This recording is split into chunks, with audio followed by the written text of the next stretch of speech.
Sawadee-kap. Hello and welcome to Daily Wisdom, Walking the Path with the Buddha. Today is our Pali Canon and English study group, and we're studying the words of the Buddha. We're in Volume 3, which is titled Foundations in the Teachings. We're going to be exploring chapters 31 through 40 in today's class. So I'd like to welcome all of you, whether you're joining for the first time or you're joining regularly. The way that we do this program is I invite students in Zoom to be able to read one of the chapters from the book. Then I'm going to share some teachings on that. Then I'm going to open up to any and all questions that you might have. Oftentimes, students are reading these chapters before class or after class, which really helps you to be able to glean insight into what the Buddha is teaching, and then you can come to class and get help with any questions that you have. This is more like a self-study program where all the other programs that I teach, it's more of a traditional style of learning. So what I'm going to do is just switch over to some visual aids here to be able to help you guys see what it is that we're studying. If you haven't read today's chapters, it's okay, because we're going to read them as part of today's class. But if you would ever like to get access to these books, you can download them from our website, buddhadailywisdom.com, and click on free books, and you'll see them there. Or you can print it out. You can order them on Amazon, or at our temple here in Chiang Mai, we actually have versions of them as well. So is there anybody in Zoom who would like to read this first chapter? Okay, it looks like Pat. Go ahead, sir.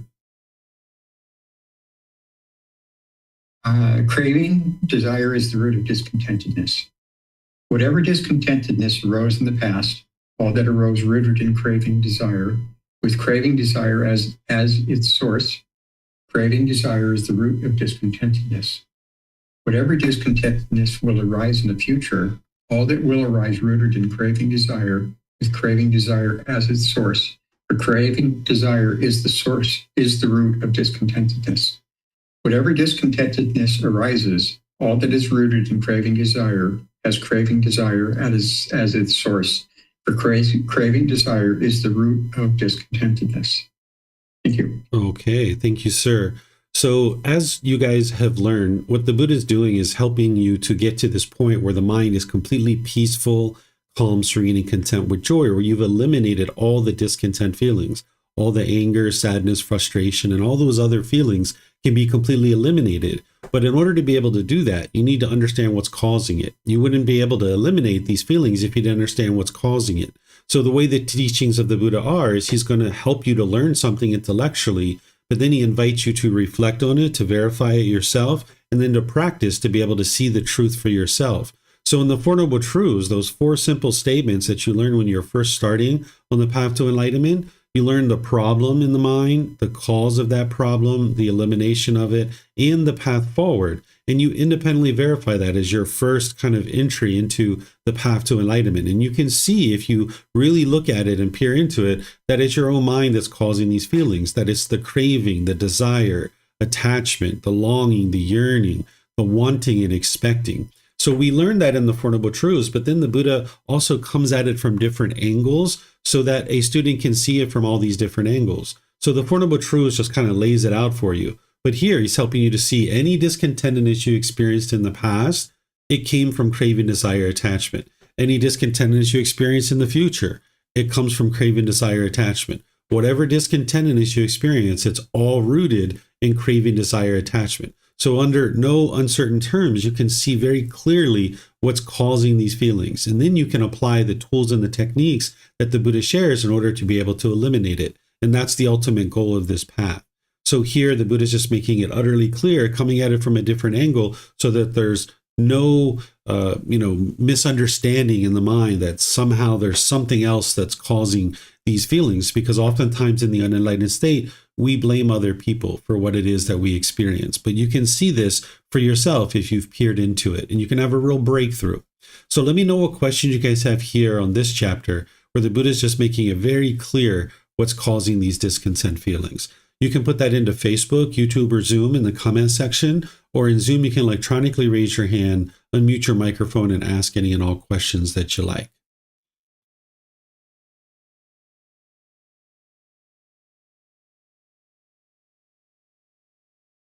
Okay, I don't see any questions anywhere. So I'm going to move to the next chapter. Would someone like to read chapter 32? Okay, Samantha, go ahead, ma'am. 7 principles to prosper and not decline. Brahman, If the Vajrayans keep these 7 principles, as long as these principles remain in force, the Vajrayans may be predicted to prosper and not decline. The following are 7 principles that the Tathagata said to the Venerable Ananda in the presence of Vasakara Brahman.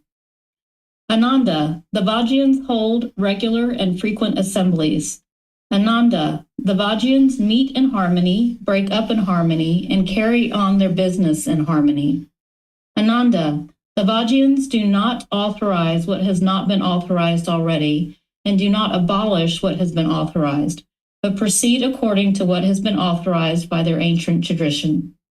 Ananda, the Vajrayans honor, respect, revere, and salute the elders among them, and consider them worth listening to. Ananda, the Vajrayans do not forcibly abduct others' wives and daughters and compel them to live with them. Ananda, the Vajrayans honor, respect, revere, and salute the Vajrayans' shrines at home and abroad, not withdrawing the proper support made and given before. Ananda, the Vajrayans make proper provision for the safety of Arahants, so that such Arahants may come in the future to live there, and those already there may reside in comfort. Ananda, so long as they keep these principles, the Vajrayans may be predicted to prosper and not decline. Right. Thank you, ma'am. So here the Buddha is pointing out a certain population of people that existed during his lifetime that were experiencing lots of prosperity. And he's helping his student Ananda to see the cause and effect relationship of why they're prospering, because that's what the Buddha is helping people to see, is this natural law of karma. And here he's talking to his close student Ananda, who we think was his brother-in-law or his cousin. It was a close student of his that was with him throughout his entire teaching career. And he's saying that they hold frequent assemblies, meaning that they get together and they talk and they have discussions, right? That's a wise thing to do for a population of people. Then when they get together, they meet in harmony, they break up in harmony, and they carry on their business in harmony. There's a certain amount of respect and gratitude and appreciation and a way of interacting with each other and doing so in harmony rather than being bitter and harsh and argumentative. And, sometimes when you see groups of people come together like lawmakers and stuff, sometimes they're very bitter and harsh and hostile with each other and, trying to break each other down. But that's not what the Buddha is saying would lead to harmony and prosperity in a population of people. So he's pointing out that, hey, this is what they do. They meet together in harmony, they break up in harmony, and they carry on their business in harmony. Then he talks about here where they do not authorize what has not been authorized already and do not abolish what has been authorized, but proceed according to what has been authorized by their ancient tradition. We might think about this as kind of like human rules or laws that have been created and agreed to by this population of people. And he's talking about how they live by these established ways that they've agreed to within their population. Then he talks about honoring, respecting, and revering elders, because oftentimes nowadays you might have certain populations that kind of look down on elders. But in order for somebody to get to a ripe old age, they would have had to make a bunch of wise decisions. If you're making unwise decisions in your life, you might die very early in your life, 20, 30, 40 years old, who knows? But as you age and people get older, you might disagree with some of the things they say, but nonetheless, they have a certain amount of wisdom to have gotten to that age. They wouldn't have gotten to that age without having made a certain amount of wise decisions. So it's wise for a population of people to be able to listen to their elders and respect them and honor them. And this is going to help you to be able to cultivate wisdom within your population and then make wise decisions that's going to build up this population of people. Then here, something that was going on during the lifetime of the Buddha that he says that this population doesn't do is forcibly abduct others' wives and daughters and compel them to live with them. Other populations of people were doing that during the Buddha's lifetime, and he observed that this population of people doesn't do that. So, of course, that's going to promote harmony and prosperity within their community, because if these kinds of things were happening where people were being kidnapped, it's going to produce a certain amount of difficulties and struggles among the population of people. So the Buddha here is saying that this is a wise thing to not do these types of things, which most populations of people nowadays understand that and do that. But there's some populations of people, and some individuals who actually still do these kinds of things. So the Buddha is helping to see this natural law of karma. Then he's talking about these shrines that are erected for respect and honor to the elders of their community. And he's saying that they respect those and they support those. And then oftentimes what the Buddha does with his teachings is he leaves the most important thing for last. Whenever he's creating a list, he oftentimes leaves the most important thing for last. Not always, but most of the time. So here he's talking about how these Vajrayans, this population of people, make proper provisions for the safety of arahants. Arahants are enlightened beings.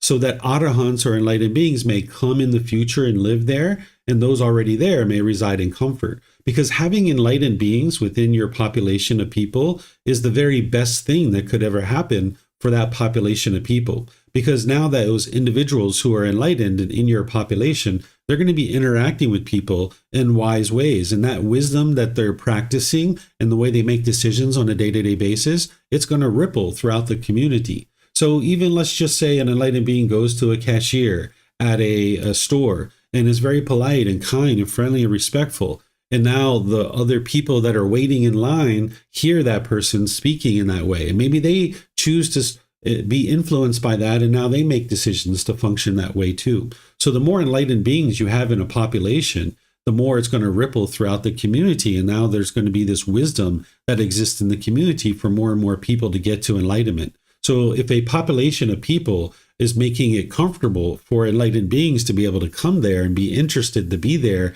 and attracted to be there, now this population of people are going to benefit from that.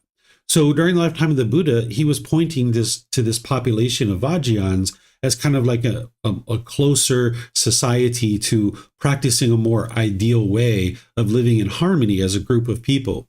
Today, we might actually point, in my opinion, to the Thai people as being this type of population of people. Now, of course, there are certain people in the Thai community that aren't practicing the teachings, but it's very rare to see someone being bitter and harsh and hostile here in Thailand. You know, mostly what you see is people being polite, kind, friendly, and respectful to the people around them. And you might say that a lot of these particular qualities that the Buddha is talking about are practiced here within the Thai community. So we can look at a population of people like this and we can actually glean insight of how to develop our own practice, because we didn't necessarily grow up in a population of people like this. But when you're aware of a population of people like this, you can look at that population and you can glean insight of how to develop your practice so that you can cultivate wisdom and make wiser decisions in that direction. So here the Buddha is pointing to the Vajrayans and saying, hey, these are a group of people that are essentially practicing the teachings very well. Because remember, these are natural laws of existence. These Vajrayans may or may not have even learned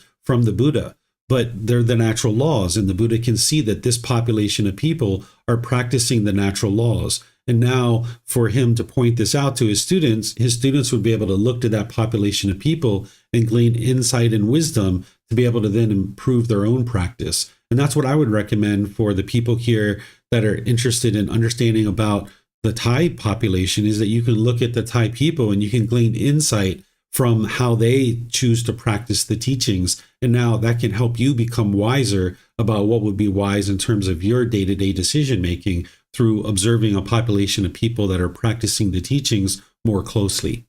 So let me know what questions you guys have on this particular chapter. 7 principles to prosper and not decline. Okay, I don't see any questions. So now we'll go to the next chapter, which is chapter 33. Is there someone who would like to read this? All right, Kristen, go ahead, ma'am. And then we'll go to Judy after that. Thank you, teacher. 4 things that lead to the continuation of the wholesome teachings. There are amongst these 4 things that lead to the continuation, non-decline, non-disappearance of the wholesome teachings. What 4? 1. Here, the monks learn discourses that have been well acquired, with well set down words and phrases. When the words and phrases are well set down, the meaning is well understood. This is the first thing that leads to the continuation, decline, non-disappearance of the wholesome teachings. 2. Again, the monks are easy to correct and possess qualities that make them easy to correct. They are patient and accept instruction respectfully. This is the second thing that leads to the continuation, non-decline, non-disappearance of the wholesome teachings.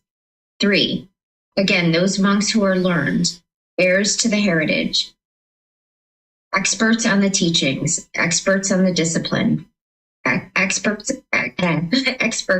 on the outlines, respectfully teach the discourses to others. When they have passed away, the discourses are not cut off at the root, for there are those who preserve them. This is the third thing that leads to the continuation, non-decline, non-disappearance of the wholesome teachings. 4, again, the elder monks are not luxurious and complacent, but they discard backsliding and take the lead in solitude. They arouse energy for the attainment of the as yet unattained, for the achievement of the as yet unachieved, for the realization of the as yet unrealized. Those in the next generation follow their example. They too do not become luxurious and complacent, but they discard backsliding and take the lead in solitude. They too arouse energy for the attainment of the as yet unattained, for the achieved of the as yet unachieved, for the realization of the as yet unrealized. This is the fourth thing that leads to the continuation, non-decline, non-disappearance of the wholesome teachings. These monks are the four things that lead to the continuation, non-decline, and non-disappearance of the wholesome teachings. All right. Thank you, Kristen. So the Buddha was well aware that his teachings were going to slowly decline after his death. And he's giving here a discourse of how to maintain them as vibrant as possible for as long as possible. But he gives a discourse at one point where he talks about these 500-year cycles that his teachings were going to go through, that from the time of his death, the first 500 years, his teachings were going to be very strong, bright, and vibrant in the world. Lots of people would be getting to enlightenment. The second 500 years, he talks about how people would be really strong with meditation. The third 500 years, he talks about how scholars would be very interested in his work and they would be writing about his work. And that's what we actually saw occur. He talked about the fourth 500 years where people would be very generous in regards to his teachings. And this is where we see a lot of the temples here in Thailand were constructed about 500 to 1,000 years ago because, people were donating land and resources and things like this to be able to build because they were very generous in regards to his teachings. And then the last 500 years, which we just finished in 2017, he talked about how people would be utterly confused about his teachings, and his teachings would reach this low point where they would essentially almost disappear from the face of the earth, and people just wouldn't understand what it is that he taught. So here, what he's teaching is he's teaching a teaching that is going to help to sustain his teachings for as long as possible. And he's giving four things that is going to lead to the continuation of these wholesome teachings. And he's really focused on the monks because the monks and the community of people who are learning and practicing these teachings are supposed to be the leaders. They're the ones who have stepped away from society. They're no longer working in a career. They're giving up their worldly life in terms of, going after a career or having a home or all these other different things. And they just live their life in order to develop their mind in these teachings, develop the wisdom of the teachings. And now as they develop their wisdom, they would then share that with the household practitioners and other ordained practitioners as well to be able to help more and more people get to enlightenment. But if those individuals are not developing their mind, then what we find is that the teachings start to diminish in the world. And that's what we've seen. So here, the Buddha's really focused on the monks here. But you could also take this on as a household practitioner too, because even though it's the ordained practitioners that are the leaders, there can be household practitioners that are leaders too, and they can help others to be able to learn the teachings. So even though he says here, the monks learn discourses that have been well acquired with well set down words and phrases, when the words and phrases are well set down, the meaning is well understood. Well, yes, that's true for the monks, but it's also true for household practitioners too, that if you're learning, you would like to learn from a teacher who's paying attention to the words and phrases that they're using, that they're not just haphazardly teaching the teachings, because vocabulary is very important when you're learning the teachings. There's very much a subtlety to some of these words, like understanding the difference between a need and a want, right? Or understanding what a want and an expectation is, or understanding what desire and attachment are, and all these kinds of things. You really need to dissect this sometimes. So what you would like to do is be able to learn the discourses in a way that they're well acquired. That's what's going to help the teachings to continue and not decline in the world. Then he's talking about how monks are easy to correct, and they possess qualities that make them easy to correct. They're patient and accept instruction respectfully. Well, yes, that's true for ordained practitioners, but it's also true for household practitioners too.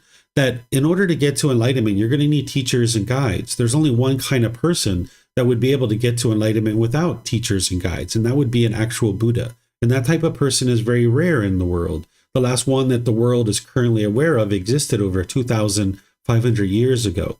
So a teacher's role, in addition to sharing the teachings with you, is to also point out for you areas where you need improvement. Because one of the things that the unenlightened mind lacks is mindfulness or awareness of mind.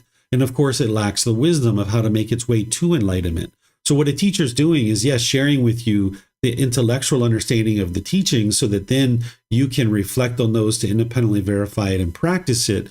But oftentimes, because of the unenlightened mind's lack of wisdom and its lack of mindfulness, as well as its inability to see its own self through its own ego, that it's helpful for a teacher to be able to point out treasure for you, to be able to see the areas of your practice that you're not seeing yourself. Because obviously, if you saw that aspect of your practice, you would have already improved it. So by having someone from the outside looking in who doesn't want anything from you or expect anything from you, but is only helping you out of the kindness of their heart, now they can actually help you to be able to see certain areas of your practice that you're not seeing yourself. Like maybe you're talking to your life partner in a way that is maybe harsh or hostile, or maybe you're talking to your parents or your siblings in a way that would be unwise, or maybe you're making certain decisions about your moral conduct that need to be improved and you don't see those things. Or maybe your ego is coming out in certain situations, and a teacher can point these things out to you respectfully.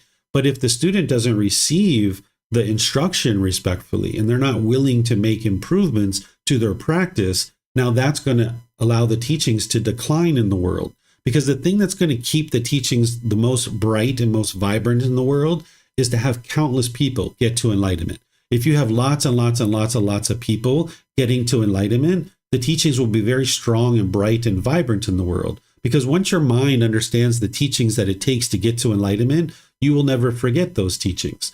But you can't actually get to enlightenment if you don't have the ability to accept instruction respectfully, where you're easy to correct about certain things that are challenging you in your day-to-day life about your practice. So having students who are easy to receive guidance and respectfully receive guidance, and they're willing to take heed to that guidance, that's going to help the teachings to sustain in the world. So that's why the Buddha is teaching this. And it would be wise for you to have a teacher that you can trust and you respect, and who also is respecting you and is willing to point out things to you when you're having challenges. And then you receive that guidance patiently and respectfully.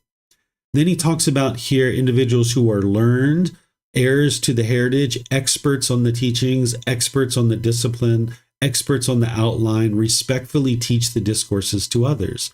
Because having the discourses be taught is going to allow people to intellectually understand the teachings. That's the very first part of being able to then reflect on them, to verify them, and then to practice them. So if there aren't people who are sharing the teachings intellectually, then there's never this ability for other people to be able to cultivate wisdom. So if people respectfully teach the teachings that are experts on the teachings, then as those individuals pass away, the teachings will continue to be preserved because people will continue to practice them and continue to share them. Because as you learn them and you see that they actually work, and it's working to improve the condition of your mind and your life, you may be interested to share those with other people. There's going to be some people who get to enlightenment and choose to be teachers, but there's going to be some people who get to enlightenment and aren't teachers, but they can actually just share a little bit of the teachings here and there as maybe their friends or family might ask them questions. So there'll be people who will be formal teachers, but then there'll be people who won't be because they're just not interested in being a teacher, but maybe they're a business person or a politician or a taxi driver or a food server who's conducting themselves in a wise way through these teachings as an enlightened being. And now not only have they learned the teachings intellectually, they've reflected on them and they're practicing them. And now that process can continue, which is going to keep the teachings continuing in the world and not disappear and not decline. And then lastly, the Buddha talks about how elder monks or senior practitioners, here he's talking about monks, but we can think about this from the household side of people who are been practicing the teachings for an extended period of time for multiple years, that they're not luxurious and they're not complacent, meaning that they have energy and vitality, that they arise this energy for determination, dedication, and diligence to attain the yet as unattained, that they disregard backsliding, that they don't think about allowing the mind to regress, but instead they're actively working to progress forward with their practice. So if there's people who are kind of senior in a community who are not complacent and they don't allow their mind to backslide and they continue to apply determination, dedication, and diligence to walk forward on the path, then this is going to help to keep the teachings very bright and vibrant in the world. Because again, one of the things that's going to keep the teachings really strong in the world is for lots of people to get to enlightenment. And if people are doing the opposite of this, where they are backsliding or they aren't applying determination, dedication, and diligence to learn and grow and develop to attain the attainments, then the teachings will disappear. In fact, that's what this very next chapter is, that we don't necessarily have to read, but I'll just kind of highlight it as part of what we're studying here. So if you guys would like to ask questions, you can. In chapter 34, the Buddha describes just the opposite. 4 things that lead to the decline and disappearance of the wholesome teachings. And this is just the opposite of what we just talked about, where someone has badly acquired the discourses with the badly set down words and phrases, or that people are difficult to correct and they do not accept instruction respectfully. And the people who are experts on the teachings, that they do not teach them and they do not share them respectfully with others. And they are luxurious and they are complacent and they actually have backsliding and they do not apply energy, determination, and dedication towards attaining the as yet unattained. This is going to lead to the disappearance of the teachings. So let me know what questions you guys have here, where the Buddha is giving guidance of how to keep the teachings as strong and vibrant in a community as possible. You can put that into Facebook, YouTube, or Zoom, or you can raise your hand in Zoom and ask any questions you like. So it looks like Samantha has a question. Go ahead, ma'am. Thank you, Teacher David. This is in reference to number 4 and your teacher instruction. Later in the chapter, it says, through taking time to be alone in solitude, a practitioner discovers any arising cravings, desires, and attachments. Do you recommend that we do personal quiet retreats every so often, or just sit in silence and do our meditation and see what cravings arise that way? Should we have a dedicated time looking for this, or just know that they'll come maybe during meditation as a thought? You can actually do it both ways. So you would like to be sure that you're comfortable doing things like taking vacations by yourself, going to the movies by yourself, going to dinner by yourself, things like this, because oftentimes people don't want to do those things unless they're with somebody else. And there's craving, desire, attachment there. So you would like to be able to do those things alone, where during the lifetime of the Buddha, they would go out and live in the forest by themselves for multiple weeks and months at a time. And that's one of the ways that they practice solitude. And during that time, they could observe their mind to be able to see what cravings, desires, attachments that they had. So as a household practitioner, someone could do this in the ways that I just mentioned, like going to the movies by themselves, going to dinner by themselves, going on vacation by themselves. If they have the ability to go off to retreats after they've learned amongst the community for several years, this can also be helpful too, but it's not required. That you could do the things that I just mentioned, and that would help you to be able to observe your mind. Because if you're always around people and you're always in conversation with people, you're always watching TV, you're always taking in social media or whatever, you never give your mind that quiet space to be able to look inward and be reflective and introspective. So going away to a retreat can be helpful, but not everybody has that ability based on their time. So that's why I provide this other option as well.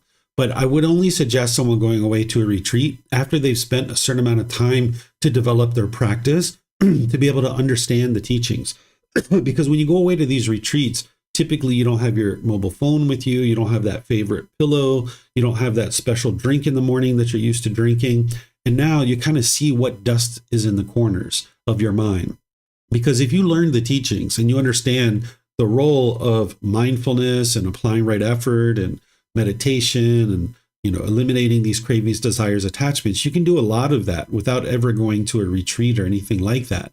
But then as your life gets pretty peaceful, where you're seeing these like large gaps of time, like 2 months, 3 months, where you're actually quite peaceful and quite joyful, that would be an ideal time to go away to some of these retreats, because you've done a lot of work in your regular day-to-day life, and you've cleared out a lot of your cravings, desires, attachments, and now you'd like to see what dust is in the corners. So once you start noticing that you're having those longer periods of time of peacefulness and joy, that would be an ideal time to go away to retreats.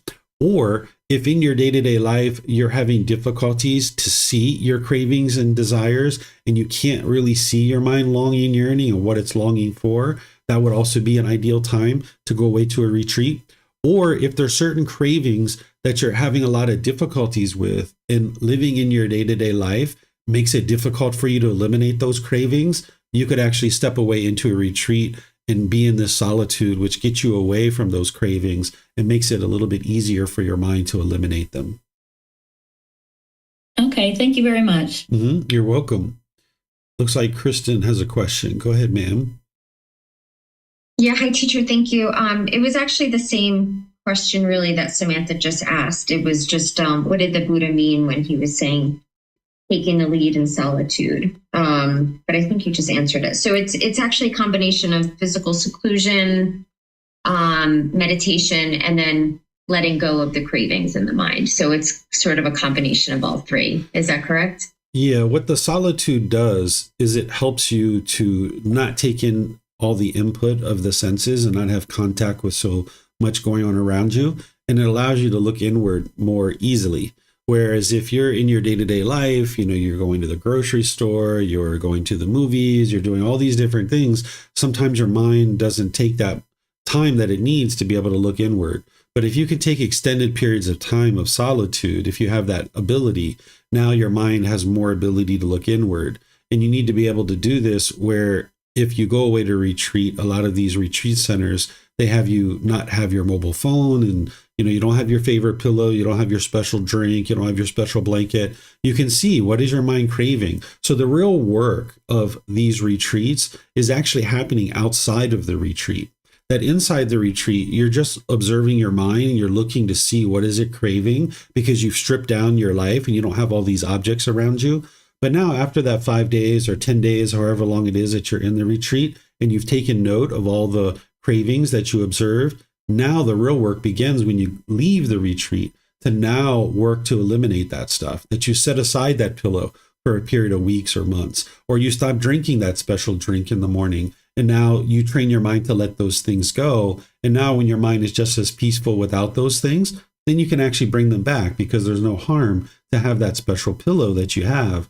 But you need to go through a period of time of solitude where you can be reflective and introspective, and you can set aside a lot of these objects that the mind may be attached to, and that you're around them so frequently that you don't even observe that your mind is attached to them. So that's what solitude does for you. It strips away all these objects that the mind could potentially be attached to, but you just have them around you each day, and you're getting all those pleasant feelings, so you don't even realize you're attached to them until they're away from you, and that your mind is longing, yearning for them. So that's why going into the solitude will help you to observe those. But then the real work is when you come out of the solitude to be able to train your mind to set those aside. Because if you have a strong craving, 5 or 10 days isn't going to necessarily eliminate that. You're going to need to set aside that pillow for a longer period of time, for example.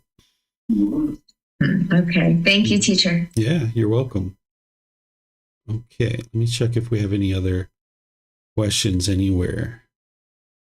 All right, I don't see any. So we're going to go not to this next chapter 34, because as I shared, it's just very similar to what we just read. It's just the opposite, right? So you're going to see this as part of this book series, that you can ask questions for either one of these chapters as we explore whatever chapter we explore that's related. So we'll just go down here to chapter 35.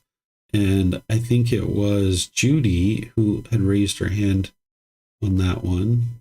Is Judy gone? Looks like maybe Judy's gone. Or maybe she's raised her hand. Yeah, I don't see Judy any longer. Oh, there she is. Hey, Judy. I'm here. Okay. Okay. Can you hear me all right? I'm using a new computer. Sure can. Okay, great. Conditioned objects are impermanent. Monks, conditioned objects are impermanent. Conditioned objects are unstable. Conditioned objects are unreliable. It is enough to become dissatisfied with all conditioned objects, enough to become free from strong feelings toward them, enough to be liberated from them. Monks, Seneru, the king of mountains, is 84,000 yojanas in length and 84,000 yojanas in width. It is submerged 84,000 yojanas in the great ocean and rises up 84,000 yojanas above the great ocean. 1. There comes a time, monks, when rain does not fall for many years, for many hundreds of years, for many thousands of years, for many hundreds of thousands of years. When rain does not fall, sea life and vegetation, medicinal plants, grasses, and giant trees of the forest wither and dry up and no longer exist. So impermanent are conditioned objects, so unstable, so unreliable. It is enough to become dissatisfied with all conditioned objects, enough to become free from strong feelings toward them, enough to be liberated from them. 2. There comes a time when, after a long time, a second sun appears. With the appearance of the second sun, the small rivers and lakes dry up and evaporate and no longer exist. So impermanent and conditioned objects, so impermanent are conditioned objects, so unstable, so unreliable, it is enough to become dissatisfied with all conditioned objects, enough to become free from strong feelings toward them, enough to be liberated from them. 3. There comes a time when, after a long time, a third sun appears. When the appearance of the third sun, the great rivers, the Ganges, the Yamuna, the Akrabati, the Sarabu, and the Mahi dry up and evaporate and no longer exist. So impermanent are conditioned objects, so unstable, so unreliable. It is enough to become dissatisfied with all conditioned objects, enough to become free from strong feelings toward them, enough to be liberated from them. 4. There comes a time when, after a long time, a fourth sun appears. With the appearance of the fourth sun, the great lakes from which those great rivers originate, Anotata, Sahapata, Rathakara, Penamunda, Kunala, Charanata, and Mandakini, dry up and evaporate and no longer exist. So impermanent are conditioned objects, so unstable, so unreliable. It is enough to become dissatisfied with all conditioned objects, enough to become free from strong feelings toward them, enough to be liberated from them. 5. There comes a time when, after a long time, a fifth sun appears. With the appearance of the fifth sun, the waters in the great ocean sink by 100 yojanas, 200 yojanas, 300 yojanas, 400 yojanas, 500 yojanas, 600 yojanas, 700 yojanas. The water left in the great ocean stands at the height of 7 palm trees, at the height of 6 palm trees, 5 palm trees, 4 palm trees, 3 palm trees, 2 palm trees, a mere palm tree. The water left in the great ocean stands at the height of 7 fathoms, 6 fathoms, 5 fathoms, 4 fathoms, 3 fathoms, 2 fathoms, a fathom, half a fathom, up to the waist, up to the knees, up to the ankles. Just as in the autumn, when thick drops of rain are pouring down, the waters stand in the hoof prints of cattle here and there. So the waters left in the great ocean will stand here and there in pools in the size of hoof prints of cattle. With the appearance of the fifth sun, the water left in the great lake is not enough to reach even the joints of one's fingers. So impermanent are conditioned objects, so unstable, so unreliable. It is enough to become dissatisfied with all conditioned objects, enough to become free from strong feelings toward them, enough to be liberated from them. 6. There comes a time when, after a long time, a sixth sun appears. With the appearance of the sixth sun, this great earth and Sumeru, the king of mountains, smoke, fume, and smolder. Just as potter's fire, when kindled, first smokes, fumes, and smolders, so with the appearance of the sixth sun, this great earth and Sumeru, the king of the mountains, smoke, fume, and smolder. So impermanent are conditioned objects, so unstable, so unreliable, it is enough to become dissatisfied with all conditioned objects, enough to become free from strong feelings toward them, enough to be liberated from them. 7. There comes a time when, after a long time, a seventh sun appears.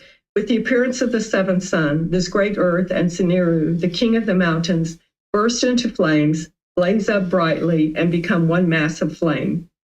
As the great earth and Sumeru are blazing and burning, the flame cast up by the wind rises even to the Brahma world, the heavenly realm. As Sumeru is blazing and burning, as it is undergoing destruction and being overcome by a great mass of heat, mountain peaks of 100 yojanas disintegrate.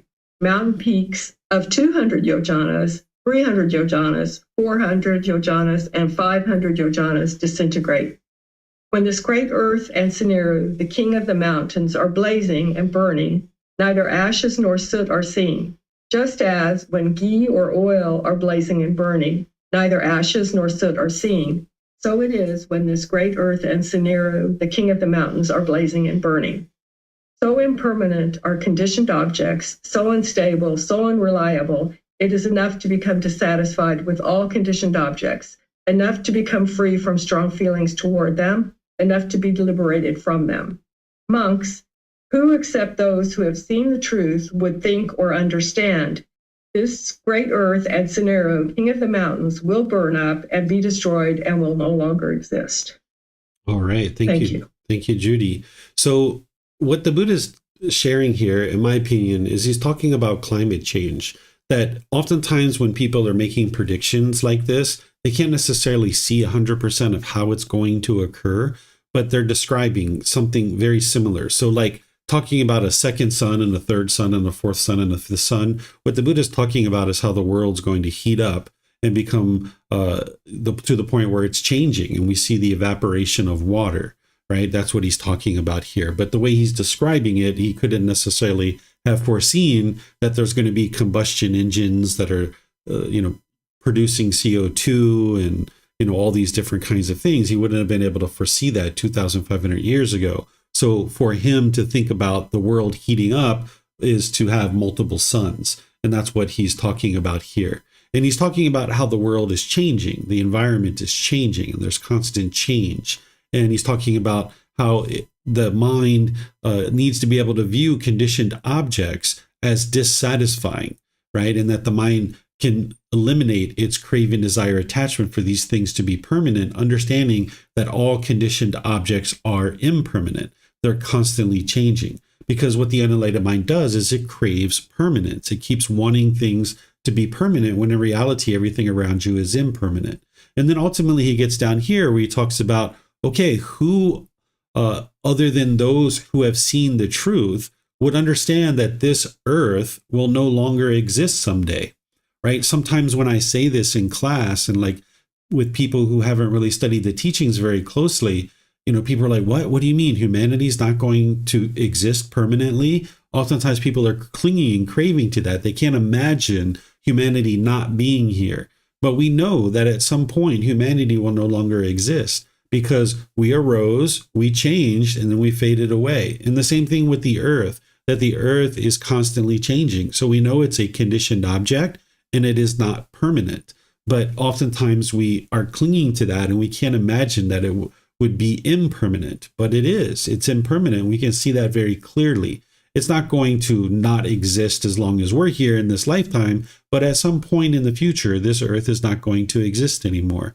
So the Buddha is just really adding a lot of content here to help his students see that the world is constantly changing. It's a conditioned object, and ultimately this earth is not permanent. And that's helpful for the mind to be able to eliminate any kind of clinging or craving for it to be permanent. So let me know what questions you guys have here on this chapter. All right, I don't see any questions anywhere. So we'll go to the next one, which is chapter 36. It looks like Leo would like to read that. Go ahead, sir. Thank you. Become unrighteous. Monks, when kings are unrighteous, righteous, royal subordinates or vassals become unrighteous. When the royal subordinates are unrighteous, Brahmins and householders become unrighteous. When Brahmins and householders are unrighteous, the people of the towns and countrysides become unrighteous. When the people of the towns and countrysides are unrighteous, the sun and moon proceeds of course. When the sun and moon proceeds of course, the constellation and the stars proceed of course. When the constellation and stars proceed of course, day and night proceed of course. When day and night proceed of course, the month and weeks proceed of course. When the month and weeks proceed of course, the seasons and years proceed of course. When the seasons and years proceed of course, the winds blow of course and at random. When the winds blow of course and at random, the deities become upset. When the deities are upset, sufficient rain does not fall. When sufficient rain does not fall, the crops ripen irregularly. When people eat crops that ripen irregularly, they become short-lived, ugly, weak, and sickly. Then the Tathagata explained in the above in detail with the opposite causes, with the opposite results. Monks, when kings are riches, the royal subordinates become riches. When sufficient rain falls, the crops ripen in season. When people eat crops that ripen in season, they become long-lived, beautiful, strong, and healthy. Thank you. All right. Thank you, Leo. So here again, the Buddha is this master is showing this cause and effect relationship. As certain decisions are made, then there's going to be a certain cascading of events like dominoes falling. And here he's talking about how kings being unrighteous, meaning that they're not making wise decisions about their moral conduct. And while he's talking about kings, we can think about this in terms of nowadays prime ministers and presidents. We can even think about it in terms of even leaders of a company, of a large population of people, that if they're unrighteous, the people that follow them are also going to become unrighteous, right? So if a president or prime minister is doing things unwisely, then you'll see the people in that population, that there are certain people that follow that individual. Or if you have a certain boss in a company, then the employees are going to follow that individual and they're also going to be unrighteous, right? And now there's this cascading of events that the Buddha teaches that ultimately leads to the crops that are eaten at an irregular time, and then people become short-lived, ugly, weak, and sickly. So the Buddha is showing this cascading of effects here. And what an individual would be wise to do is use a discourse like this to be able to see this and see this truth. And then this is an extra motivator to say, oh yes, well, I need to really make sure that my conduct is wise so that the people around me are also practicing wisely as well, especially if you're in a leadership role. But even as just someone who's not in a leadership role, it's wise to practice good, wholesome moral conduct, even as just a neighbor in a community, that if you're unrighteous, what you might find is your neighbors around you are similar to that. So you would like to always be practicing in a way that is wise moral conduct, because as you put that out, more and more the people around you will be influenced by that. So let me know what questions you guys have here on this chapter. Okay, I don't see any questions anywhere. So let's move to the next one. This is chapter 37. Would someone like to read this?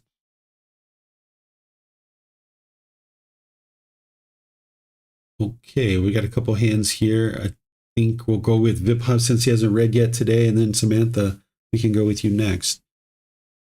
Thank you. Causes of a decrease in people's lifespan. The king established guard and protection, but he did not give property to the needy, and as a result, poverty became widespread.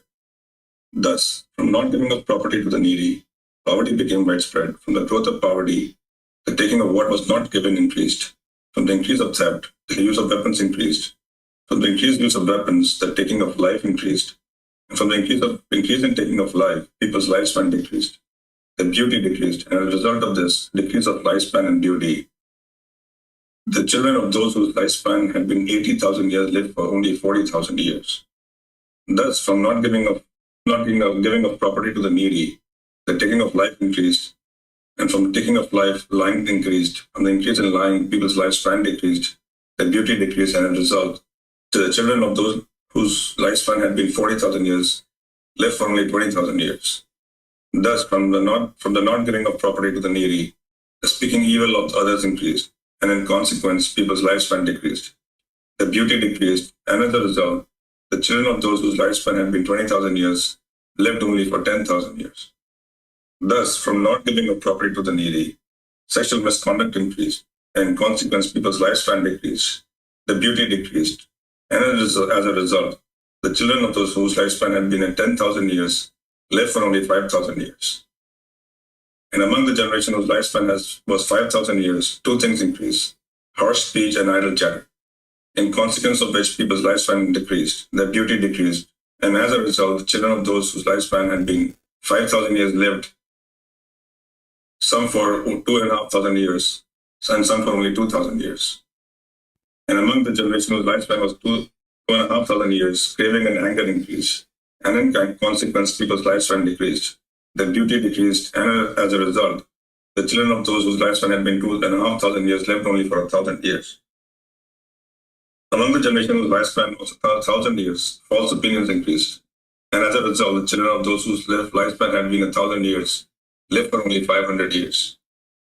And among the generation whose lifespan was 500 years, three things increased: incest, excessive greed, and unwholesome practices increased. And as a result, the children of those whose lifespan had been 500 years lived for some 250 years, some for only 200 years. And among those whose lifespan was 250 years, these things increased: lack of respect for mother and father, for ascetics and Brahmins, and for the head of the community. Thus, from not giving of property to the needy, lack of respect for mother and father, for ascetics and Brahmins, and for the head of the community increased. And in consequence, people's lifespan and beauty decreased, and the children of those whose lifespan had been 2.5 centuries lived only for 100 years. Monks, a time will come when the children of these people will have a lifespan of 10 years, and with them girls will be marriageable at 5 years old, and with them these flavors will disappear: ghee, butter, sesame oil, molasses, and salt.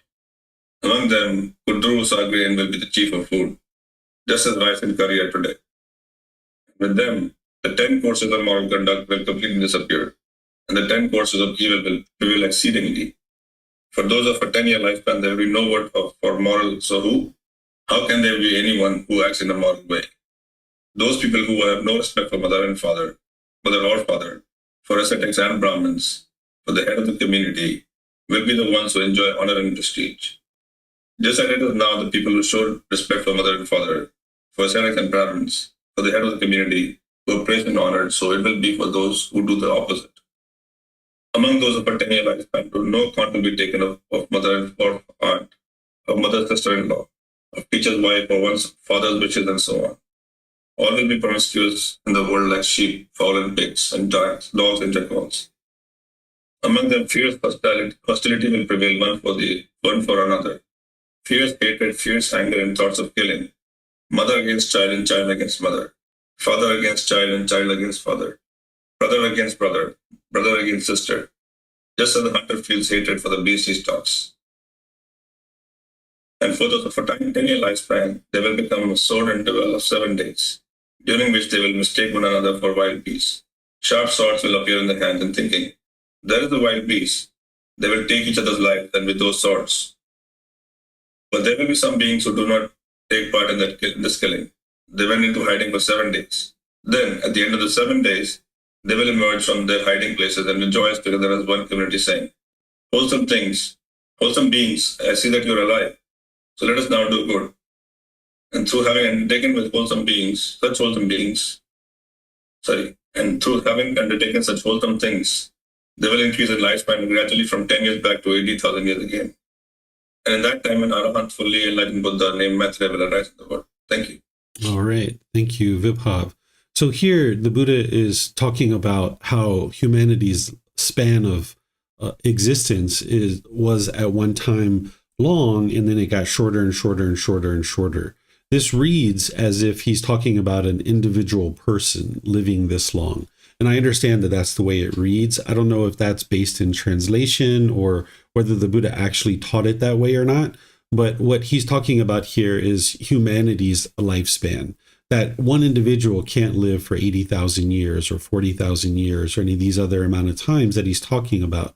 He's talking about humanity as a whole, because that other chapter was talking about climate change and how the world's changing. And now this one's talking about how the length of time of humanity that is remaining is shrinking, shrinking, shrinking, shrinking. And that's what he's talking about here. As all these different unwholesome things are happening, the lifespan of humanity is shrinking.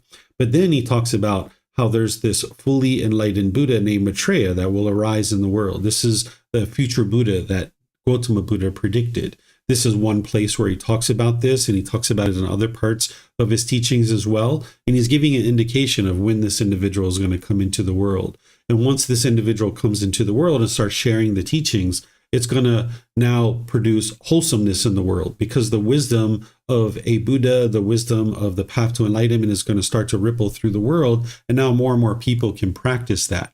And that's where they'll be able to get away from craving, anger, and ignorance, and all those things that he talked about that led to the shorter lifespan of humanity. Now those things can be eliminated from individuals' minds, and now humanity's ability to sustain itself for a longer period of time increases back to 80,000 years. So that's what he's talking about here.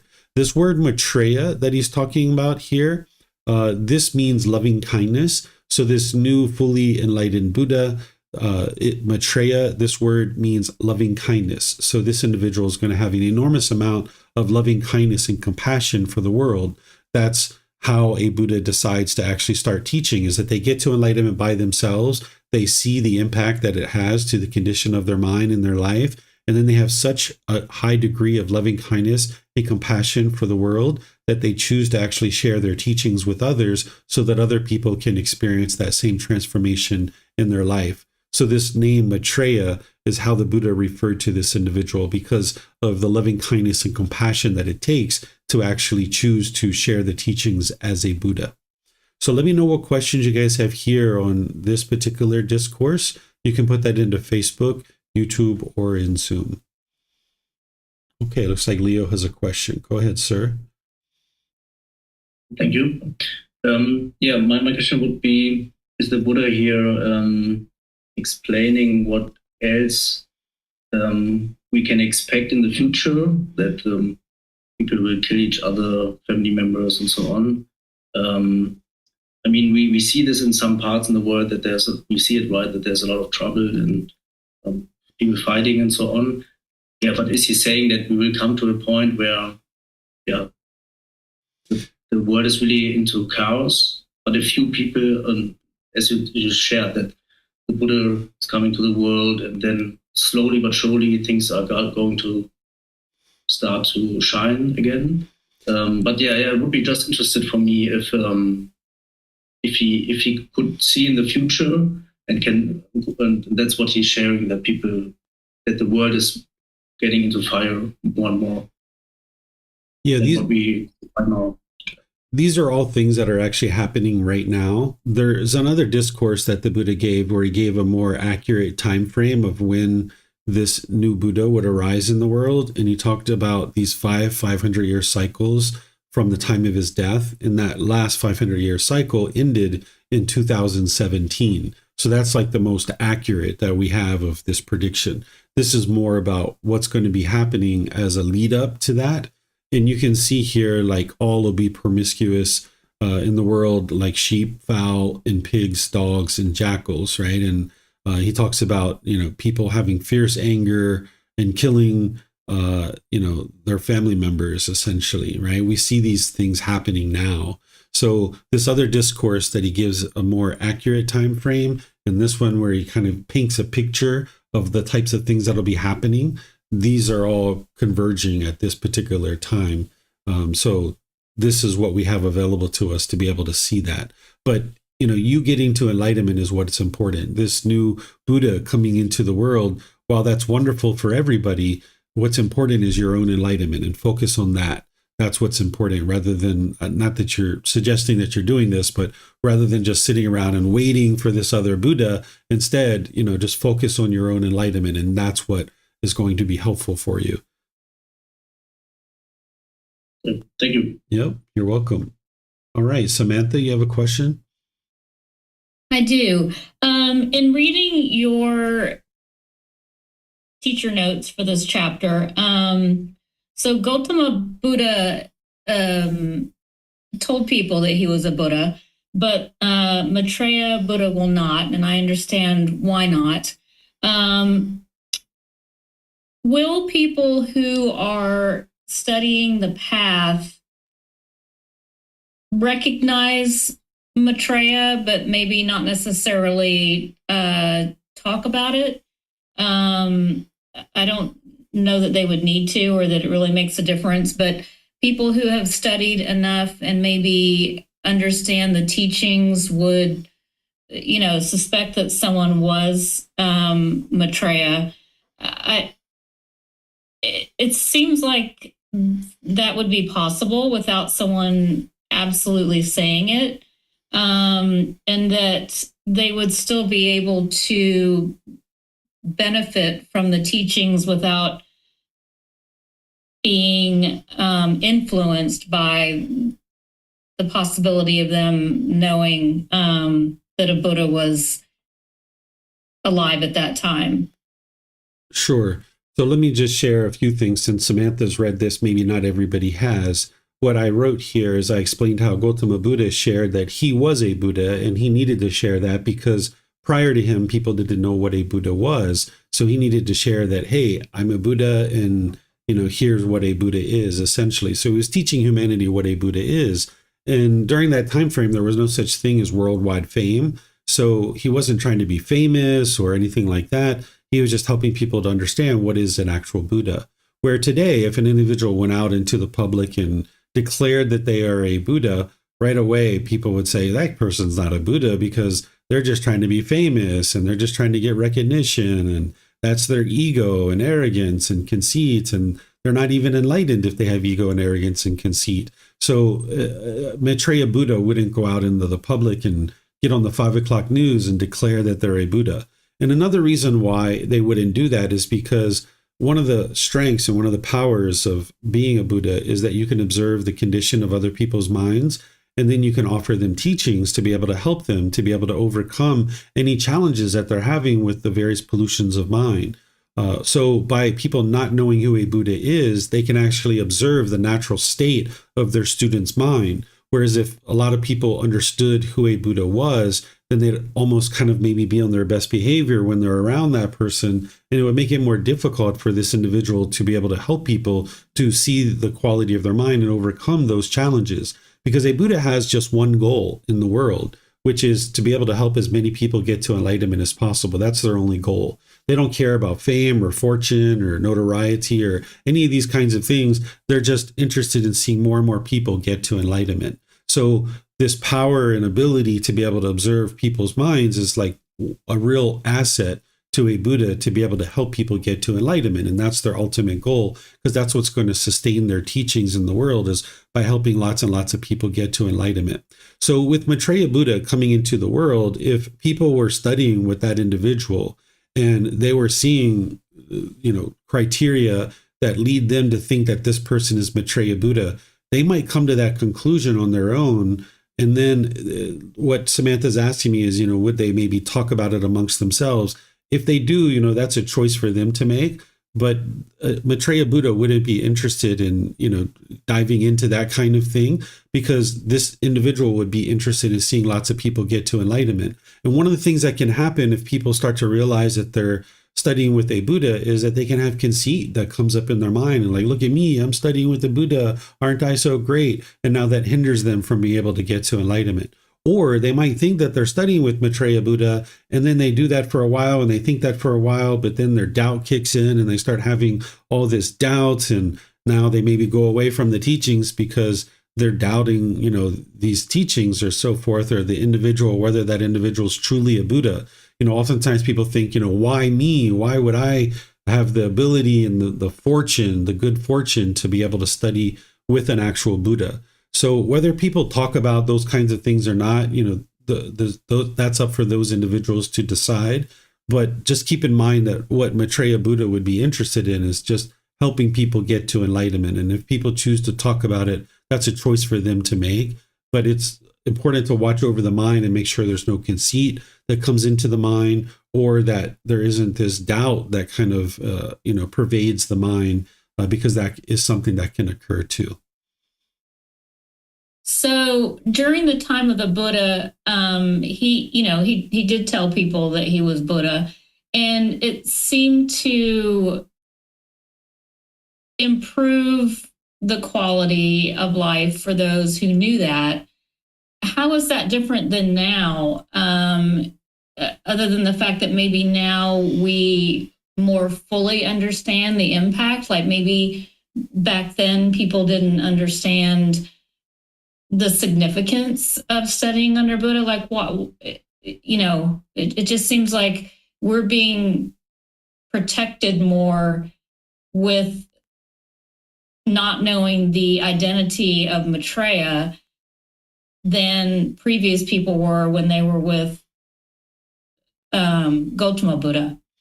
Yeah, even though Gautama Buddha shared that he was a Buddha and he made that apparent to people, there were plenty of people who didn't acknowledge him to be a Buddha. And, people were learning what a Buddha was, and they were figuring out that he was a Buddha, but there were plenty of people that never acknowledged him to be a Buddha or even know what a Buddha is. So a Buddha doesn't actually need other people to know that they're a Buddha in order for them to be successful in sharing their teachings and helping people get to enlightenment. So that's not like the goal of a Buddha, is to convince other people that they are a Buddha. Instead, they're interested in seeing people get to enlightenment.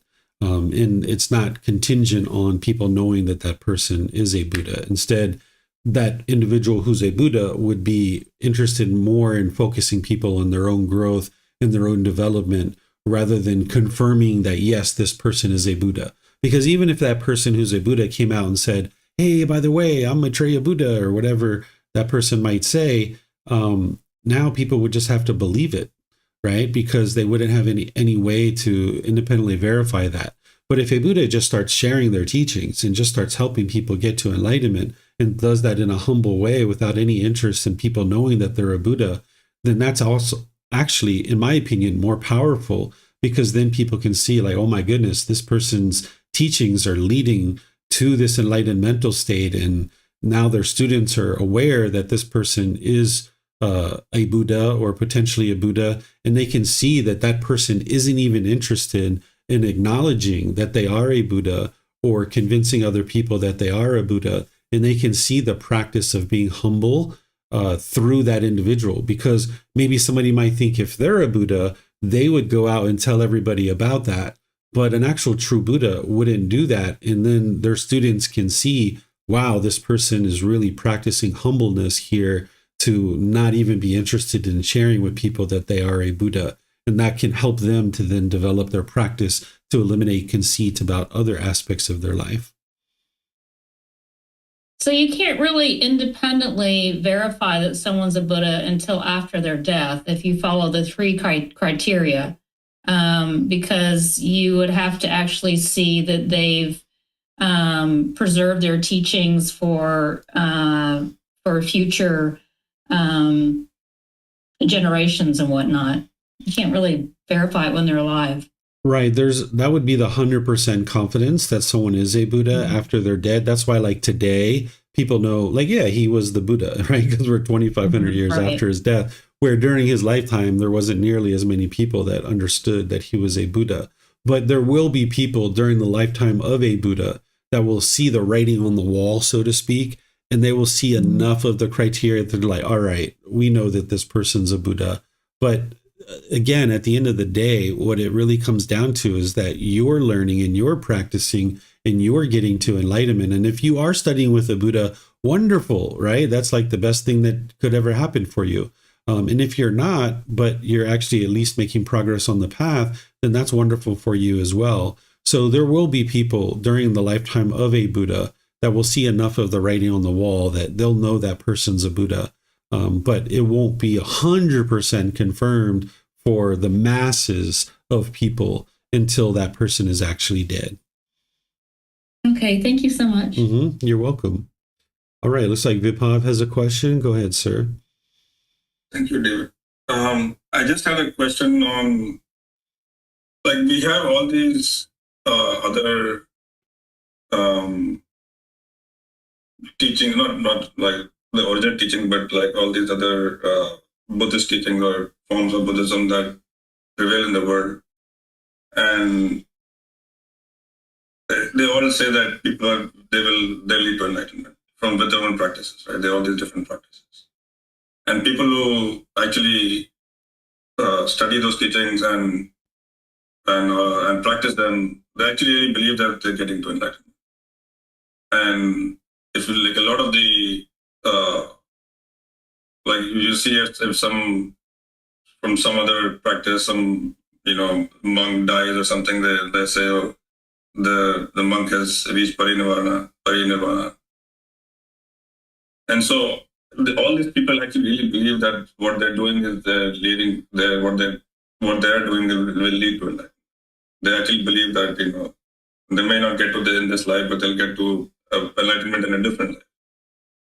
And I guess my question here is that how would they actually know that this is not the real teachings and that they're actually maybe on the not the right path, because that will not lead to enlightenment, and that they actually need to go and study the original teachings. And also the people who are actually studying the original teachings now, and they don't know whether they are actually maybe teaching with or learning with the Buddha or not. They have no idea. So how would somebody know that in that case, in both cases, that they're actually on the right path? Yeah, so those individuals who are studying teachings that aren't leading to enlightenment, the only way that they're ever going to know what it takes to get to enlightenment is if they choose to study the original teachings. And that's where the intention of renunciation comes in as part of right intention, that they need to be willing to renunciate the things that are the false beliefs, false opinions, false views, things of this nature. Because as long as they believe things, then they're not going to be able to get to enlightenment. And there's plenty of people in the world that think that they're on a path, but if you ask them what enlightenment is, they don't even know. So they are going to, at some point, need to encounter the true teachings.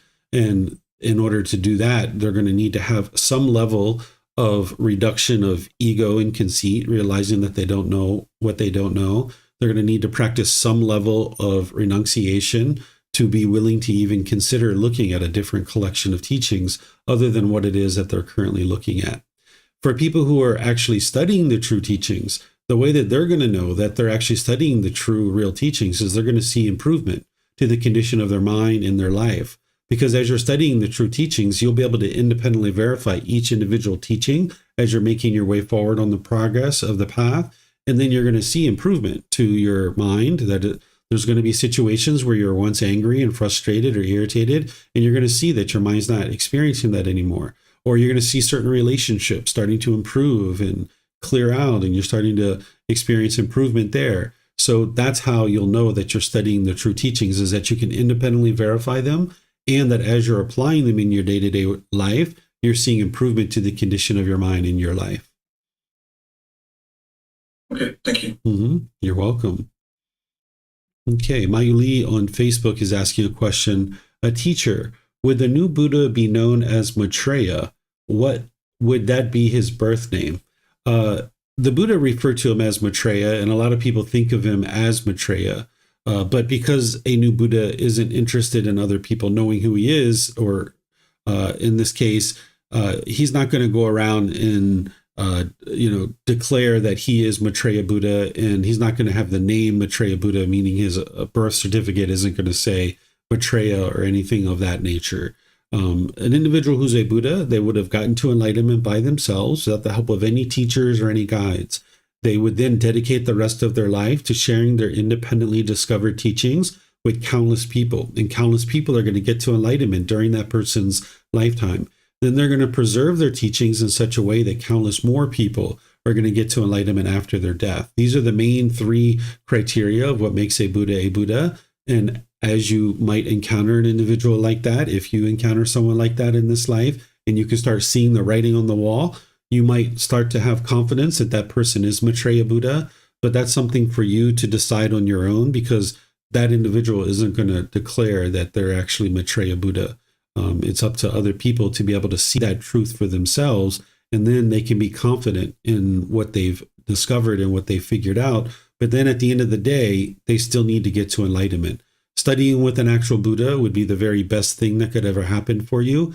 That would be an enormous amount of wholesome karma. But at the end of the day, you still need to learn and practice to get to enlightenment. And what you'll see when you're studying with an actual Buddha is your progress will actually be more significant in a shorter period of time.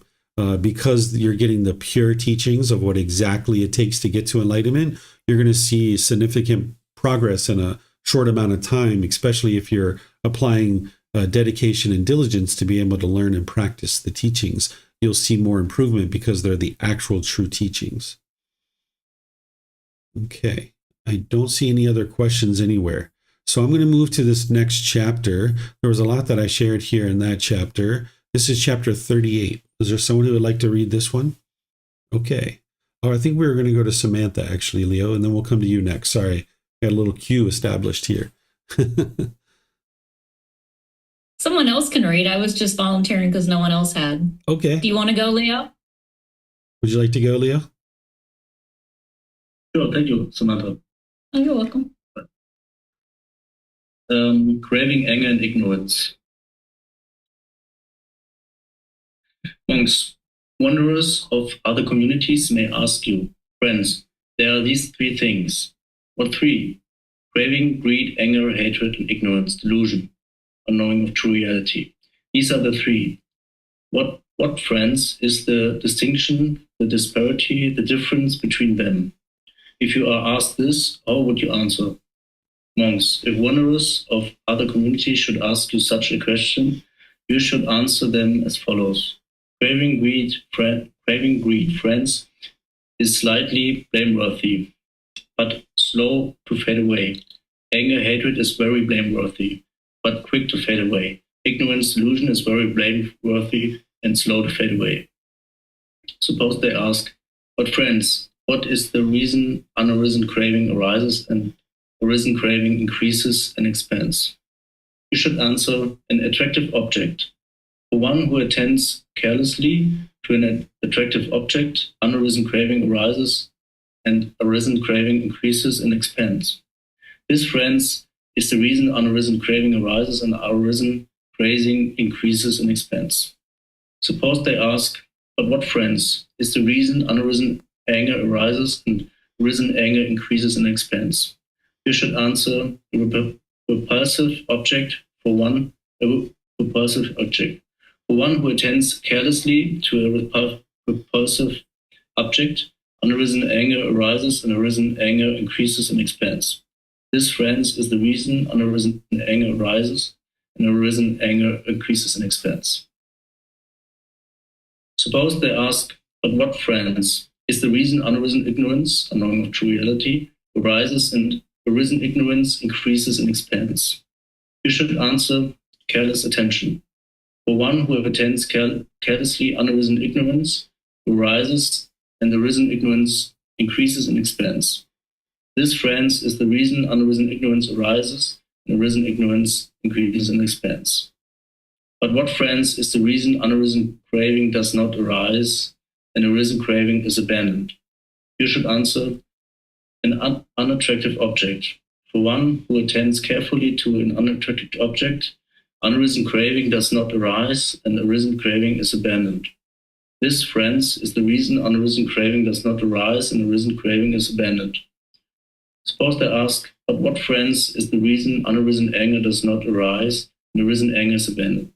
You should answer the liberation of the mind by loving kindness. One who attends carefully to the liberation of the mind by loving kindness, unarisen anger does not arise, and arisen anger is abandoned. This, friends, is the reason unarisen anger does not arise, and arisen anger is abandoned. But what, friends, is the reason unarisen ignorance does not arise, and arisen ignorance is abandoned? We should answer, careful attention. One who attends carefully, unarisen ignorance does not arise, and arisen ignorance is abandoned. This, friends, is the reason unarisen ignorance does not arise, and arisen ignorance is abandoned. All right. Thank you, Leo. So this is the 3 poisons, or the 3 unwholesome roots, the 3 fires that you guys learned about as part of all the foundational programs that I teach, where the Buddha is explaining what causes this to arise and how to actually abandon it. And the way that you use a discourse like this is you can read through it where he says, but what, friends, what is the reason unarisen craver arises and arisen craving increases and expands? And he's now talking about this attractive object, right? That the mind is longing, yearning, and now it sees that attractive object, and that allows the craving to arise, or any kind of arisen craving will increase and expand. So now you understand what is actually causing that to occur, because you would like to eliminate that out of the mind. And the Buddha is going to give you guidance on that later, right? Now, what about this anger? Well, it's a repulsive object, right? When you have something that you find to be disagreeable. He's talking about the agreeable, which is increasing craving, and the disagreeable, which is increasing the anger. And then this ignorance is increased through careless attention, that you're not paying careful attention to the mind and to your day-to-day decision making. That's what's going to actually increase your ignorance. So now that you understand those things, now you can work to eliminate those. So what's going to help you to eliminate this craving? Well, this unattractive object. So that's why when you have craving for sexual pleasure, he teaches you to develop the unattractiveness of the body, right? So there's this unattractive object that you might look at, which is nowadays we use pictures of the body being in different, positions of decomposition and different stages of that. And that's going to help you to reduce or eliminate that craving. And then to eliminate the anger, it's loving kindness, that by practicing loving kindness meditation and practicing loving kindness in your day-to-day life, that's what's going to help you to eliminate the anger. And then what's going to help you eliminate your ignorance is to pay careful attention to the decisions that you're making. So here, this is from the Buddha to be able to help you see what are the 3 poisons and what's allowing those to permeate in the mind, and then how to actually eliminate them. Let me know what questions you guys have here, because you've explored this in the foundation programs, and you might have questions here that you'd like to ask. You can put that into Facebook, YouTube, or in Zoom. Okay, it looks like Mayuli has something here. She just says, thank you, teacher. I would like to share that I'm seeing significant results in a shorter period of time learning and studying from you. I understand, ma'am. Okay, so looks like, and I'm very pleased that you're experiencing that, Mayuli. Vibhav, you have a question? Yeah, I was had a question on careful attention. Like that's basically saying mindfulness. Careful attention is to pay attention to your decision making. Mindfulness is awareness of mind. So paying careful attention would be to not just haphazardly make decisions without any thought, but instead you think through your decisions. And now through that thinking and pondering, now you can pay careful attention to the decisions that you're making and implement wise decisions. And another part of this too, Vibhav, is as you're making decisions, the mind not yet being enlightened, as you're making decisions, not only do you pay careful attention to the decision, but you can also monitor the results that you experience from that decision. Because the natural law of Gama is the best, most unbiased teacher. That's what you're awakening to, is to understand this natural law of Gama. So whenever you put things out into the world, you would like to pay careful attention to the decision that you make, but then you can also observe that of what you're experiencing and then read what's coming back to you as a way to understand the natural law. So that topic that you and I were talking about yesterday when you asked for a conversation, that's why I was sharing with you that it would be wise for you to take in this guidance and be able to do something with it. Because whatever is being put out into the world, whatever decisions you're making, those are being perceived in a certain way, and now you're reading the results of that. And it would be wise to pay attention to that, because that's what's going to help you to cultivate wisdom for improvement. And now that's going to help you to make wiser decisions in the future. Thank you. So I guess in relation to that conversation, like, how do you discern between your like the way you said something and done something which may be wholesome, and then people are taking it in a different way and like blaming their own cravings on you, and where you maybe have said something that is not fully wholesome, and there's some result of that. It's kind of hard to get discern between those things right now, because it's not like crystal clear. Like where like people, like as you said, right? Some people, even if you say the right thing and you do, like, you're following the path, and people still blame their own discontentedness on you. Yeah, you got to be careful. A lot of these things are happening. You got to be careful with the mind, because the mind's very tricky. As it's got these pollutions in there, it's going to try to convince you that what you're doing is wholesome or wise, where in reality that might not be the case, because you might think in your own mind that what you're doing is wholesome or wise, but yet that's not necessarily true. That the mind oftentimes has difficulty to look at itself objectively. And now with the mind's ego and the mind's own craving and anger and ignorance, an individual can go out into the world and be practicing and thinking that you're making wise decisions, where in reality you're not. So where you're getting feedback from other people, like in your situation, an employee review, you can use that as a mechanism to become informed about how people are perceiving the way that you're interacting. Because even though they don't understand the natural laws, you are being affected by those natural laws. And what you're seeing there is a result of the decisions that you're making. So instead of just assuming that there's wholesome and wise decisions being made, understand that you're getting this feedback, and you would be wise to now peer into it and try to really penetrate into it to find out what the insight is that's trying to be shared with you, so that now you can look at it more objectively. But your mind's going to have difficulties looking at it objectively, as long as it has these pollutions and it has this ego. So you really got to put some distance and time between the time that you take in this information, the time that you seek more input, the time that you look at it and reflect on it and think about it, so that the mind doesn't just discard it and kick it to the side and just think that other people are maybe perceiving you in a way that is not the way that you're actually conducting yourself. Okay, thank you. Mm-hmm. You're welcome.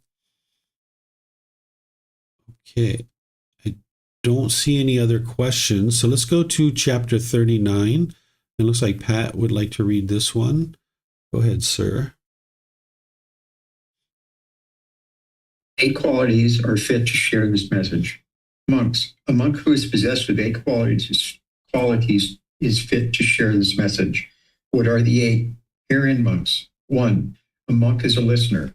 2, one who engages others to listen. 3, one who assesses or analyzes. 4, one who recollects, recalls, and remembers. 5, one who is a knower, wise. 6, one who is an expounder, explains. 7, one skilled in recognizing accordance and non-accordance. 8, one who is not a maker of arguments. Who to some high assembled council comes, wavers not, nor in discourse fails, nor hides the teachings, nor speaks in doubtfulness, and who being questioned is not agitated. A monk like this is fit to share this message.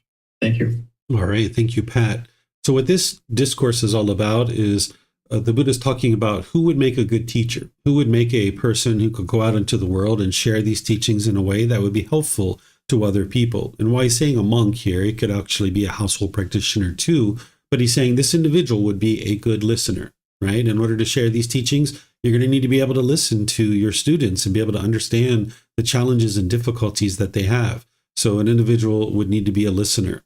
And then they also engage others to listen too, because how you set up your discourses and how you present them to the public, it's going to elicit people to either listen to what it is you have to say or not. And an individual is going to need to have that skill to be able to engage others to listen. They're also going to need to be able to assess and analyze, because as students are sharing information about their life and the things that they're experiencing, that teacher, who would be a wise teacher, would need to be able to assess and analyze what they're experiencing, that student is experiencing, to then ultimately be able to give them guidance. Sometimes if a teacher would have pollution in their mind, if they're not yet enlightened or close to it, they might actually have a liking to their student. They might be subjective towards their student, maybe be unwilling to tell that student the hard truth that they need to hear in order to be able to overcome any difficulties and struggles. But a teacher who's really sharing in the way that the Buddha taught would be able to assess and analyze what their students are sharing so that they could ultimately then help them in a way that's going to propel their practice forward. One who recollects, who remembers the teachings. You know, you're not going to be able to share these teachings if you can't remember them. You need to be able to commit them to memory. And by the time someone gets to enlightenment or close to it, they would have remembered the teachings, because a person would be unable to get to enlightenment without that. So if they're going to go out and share the teachings, they need to be able to remember them, because sometimes a student asks you a certain question about a certain teaching, and it's related to a teaching in some other, far remote place of the teachings of the Buddha, and you need to be able to connect those things. So you really need to load up your mind with all these teachings to be able to then go out and actually share them. And they need to be wise, one who is a knower, right? That they don't just remember the teachings intellectually, but they're actually practicing the teachings. And that's how you actually become wise, to know the teachings. That there's plenty of people in the world that intellectually understand the teachings to a certain degree, but they haven't actually practiced them on a day-to-day basis. So they don't have that deep instilled wisdom through practicing them on a day-to-day basis.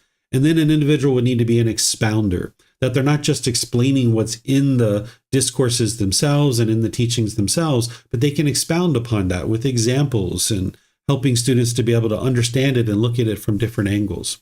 One who is skilled in recognizing accordance and non-accordance with the teachings. Because as we shared earlier in this class, a teacher is going to need to point out treasure for their students and be able to show them in areas where they're practicing the teachings well and in areas where they're not practicing the teachings well. That what it means to be skilled in recognizing accordance and non-accordance. Accordance with the teachings, that when their students are practicing in accordance with the teachings, a teacher is going to need to be able to observe that and notice that. And they're also going to be able to notice non-accordance too, so that they can then help their students to be able to see that as well.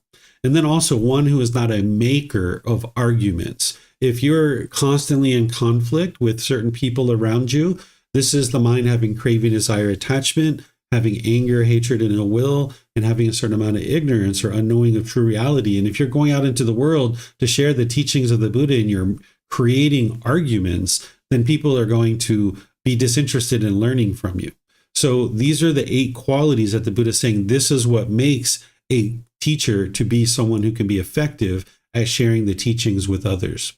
So let me know what questions you guys have here on this chapter. Okay, it looks like Leo has a question. Go ahead, sir. Yeah, thank you, Mr. David. I just had a situation where, in the work environment I'm right now, it's in the social work. These people are very much into Christianity, and one of the workers there or employees asked me a little bit about if I believe in God and if I have some kind of knowledge about spiritual things, if I do something like that. And I told that I'm going into Buddhism and I was in Thailand. And then she asked me a little bit of questions. And she also asked me a little bit about, so we talked a little bit about this. And she asked me if I see improvement in my life. And then I thought, then I decided to explain her a little bit the Four Noble Truth. So I explained her a little bit how the Buddha, what the Buddha found out about the problem, the cause, the way leading out of that. And then afterwards, I a little bit regretted that. I thought she just asked me what kind of benefits I had. I could have said that, yeah, my stress and anxious and these kind of things have reduced. But I went into these teachings and explaining a little bit about that. Yeah, and I'm not sure if this was a little bit too much, because I know that I have a lot of things to do on this path still. So I might be not in the position to teach someone or to explain something. Yeah. So what do you think about that? It's usually best to respond to whatever question people are asking and just reply to that. And then when they ask more, share more. That's the best approach. I'm not sure, exactly what she asked, what she requested, or how she responded to what it is that you shared. But in general, you'd like to just share what the person is asking for. Sometimes you can go like a little bit over what it is that they're asking for in order to lead them into that next question. But you just need to be skillful in doing that you don't go too far, because they can kind of get lost in that if you go too far. Yeah. I thought about, because I decided to explain her a little bit the Four Noble Truths, because I thought, and I can tell her that, yeah, the problem or the cause is craving desire attachment, and that I realize that that I can reduce these cravings a little bit. I'm not so much longing for some things. And I thought that's why I started to explain her this a little bit, that I can then make this conclusion that, yeah, I see that there are progress on this. Somehow. One of the things you can do is, after you answer the question about, have you seen any progress, and then you say what you've seen, then you can actually ask her a question. You can say, would you like to know the Buddha's first teaching? Right? And then she's either going to say yes or no. And then from that point, you might decide to share the Four Noble Truths. Yeah, that might be better than what I did. Yeah. Okay. Because these people are also very much into Christianity, and they have this religion, and they really believe in what they believe. And I'm not interested in coming into discussions. And I could see that if I talk about the teaching of the Buddha, that they might disagree a little bit. This talk was somewhat friendly and so on, but a little bit. There are so many people, they have a different view or different teaching than I have. Maybe I should just step back and don't talk too much about the teaching of the Buddha. It's what I a little bit think. Because, there's no harm in sharing the teachings if somebody's asking you for that. But of course, just stay focused on your own practice. That's the best thing to do. And then when people ask you, there's no harm in you sharing the teachings. You're not interested in being selfish and holding on to the teachings. So if somebody asks you for it, then you share it. But if they don't ask you, then you don't share it. Okay. Thank you. Yeah, you're welcome.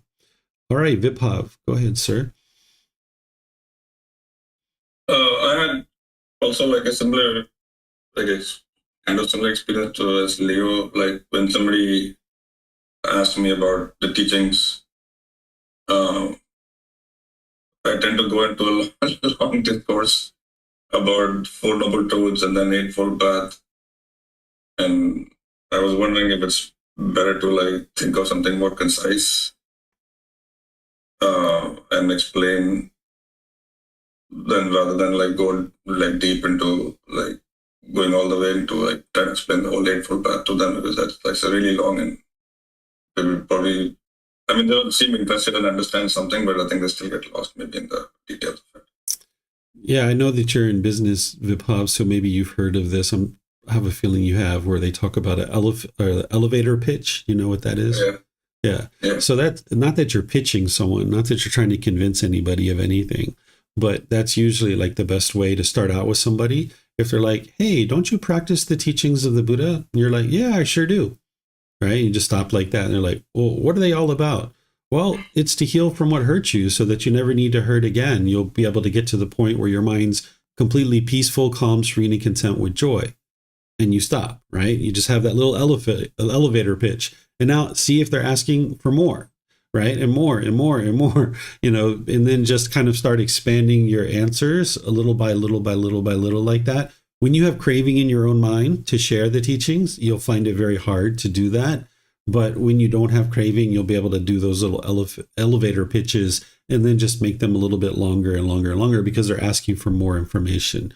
But going into a full out Four Noble Truths, Eightfold Path discussion, that's, not usually something that you're looking to do on a one-on-one basis. It's more of letting them learn that from a resource that is helpful and someone where they can actually get the further help that they need. That way it keeps you focused on your growth and development, and you just give them just enough to get their foot in the door with somebody that or be able to teach them. And then that way you can keep it on in your practice in growing and developing.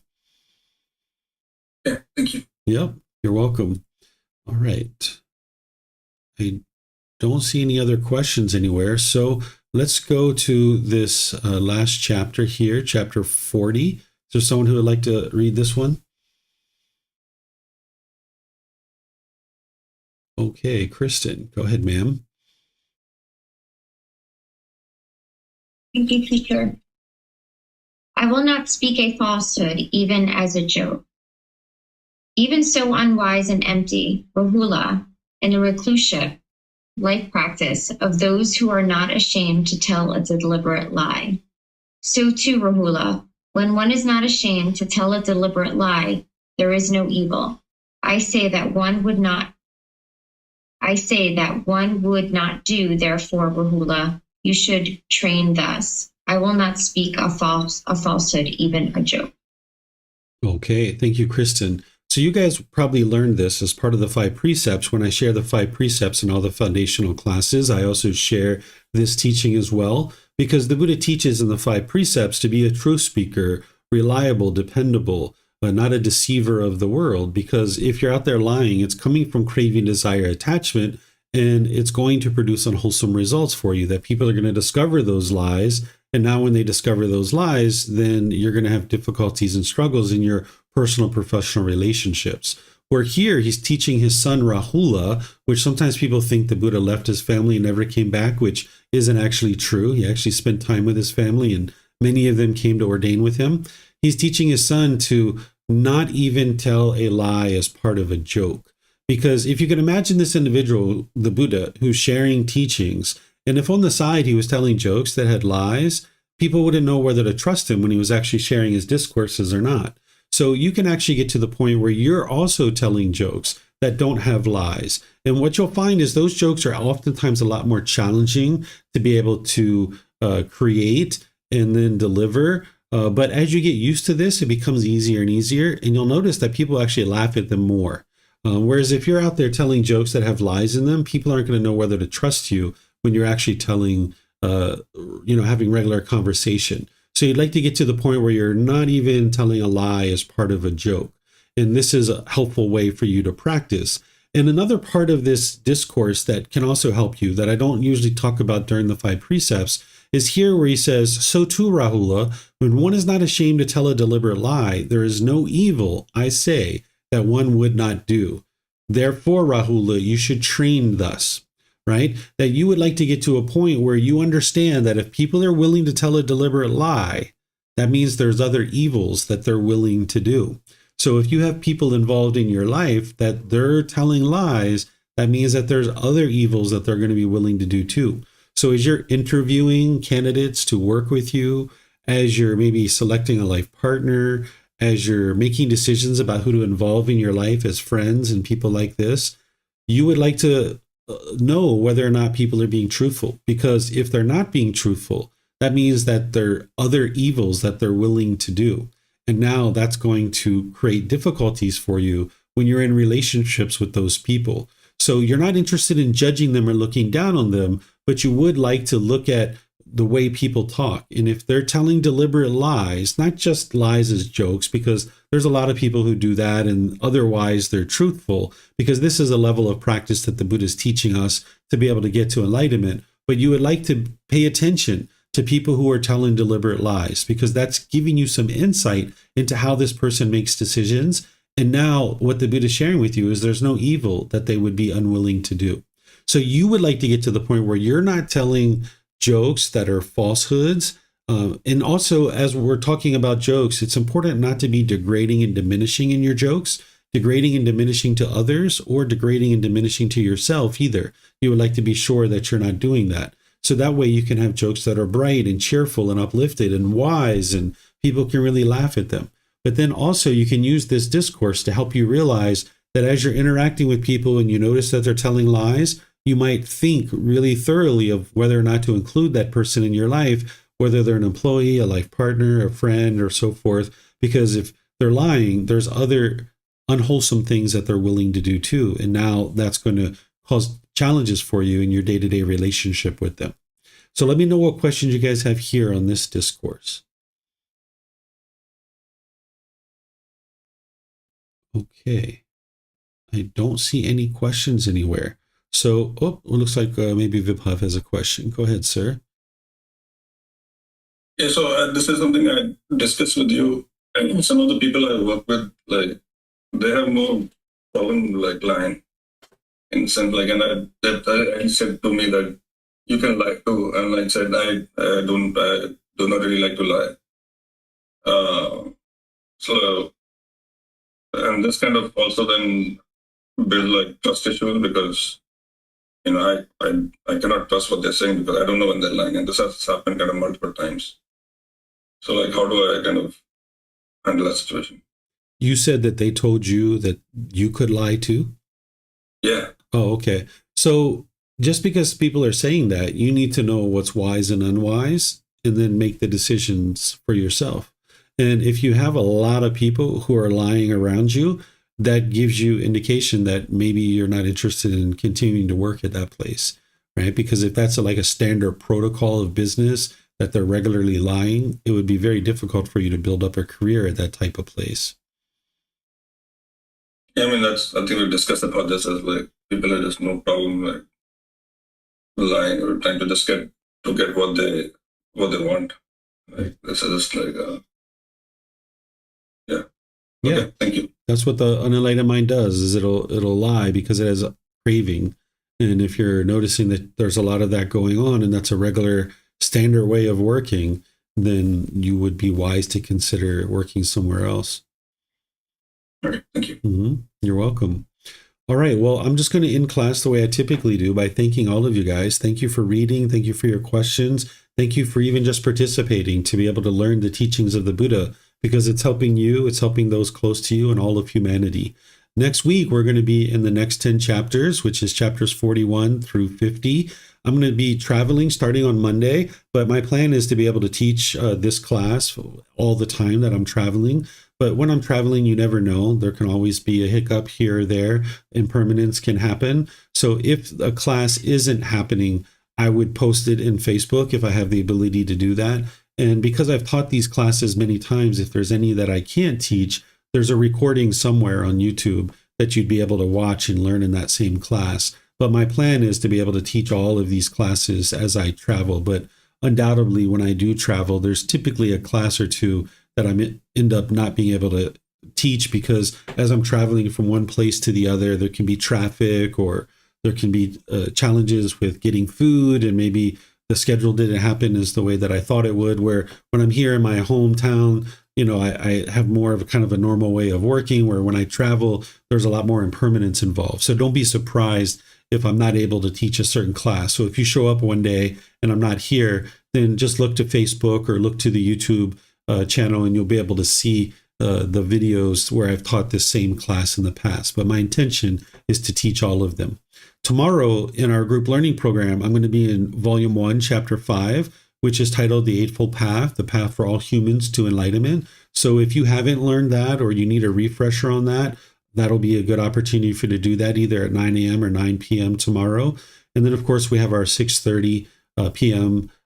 meditation at the temple as well. And then when I'm traveling, there's going to be a lot of classes in California. There's going to be a bunch in Texas as well. The ones in California are going to be live streamed, and it's going to be based on the US time zone in California. So if you guys would like to attend any of those through the live stream or in person, you're more than welcome to. And the same thing for the classes in Texas. You're welcome to attend on person. Those aren't going to be live streamed. We don't have a plan to live stream them right now. Something could change, who knows? But you'll at least be able to tune into the ones that are in California if you'd like to tune into those. And then I'll still be doing these classes as well as part of that, things that I do on a regular basis. So again, thank you all for your interest to learn. Thank you for your support to allow me to be able to travel around and share these teachings with others. And perhaps I'll see you guys in one of these future classes. Be well and take care. Sawadee ka.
Thank you again for watching. Enjoy your meditation. Look forward to seeing you online and answering any questions that you might have. Thank you so much.